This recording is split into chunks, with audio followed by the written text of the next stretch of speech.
வணக்கம். நீ எதுவாக நினைக்கின்றாயோ அதுவாகவே ஆகின்றாய் என்று பகவத்கீதை குறிப்பிடுகின்றது. நாம் எப்போதும் கடந்த காலத்தை பற்றிய மகிழ்ச்சியும் எதிர்காலத்தை பற்றிய நம்பிக்கையும் உடையவர்களாக இருக்க வேண்டும்.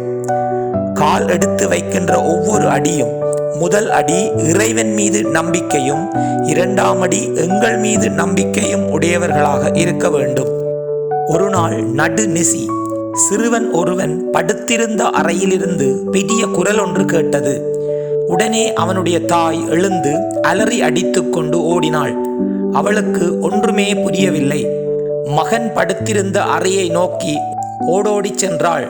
கதவை தள்ளி உள்ளே நுழைந்தாள். உள்ளே நின்ற மகனை நோக்கி, மகனே, எதற்காக கத்துகின்றாய்? எதையாவது பார்த்து பயந்து விட்டாயா? அல்லது பயங்கரமான கனவு ஏதாவது கண்டாயா என்று மகனை மார்போடு அணைத்து கொண்டு கேட்டாள். அதற்கு அந்த மகன், இல்லை அம்மா, நான் வருங்காலத்தில் நம் நாட்டின் மாபெரும் தலைவனாக வருவேன்.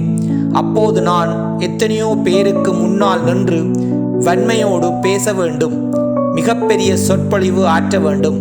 அதற்காகத்தான் இப்போது பேசி பழகுகின்றேன் என்றான்.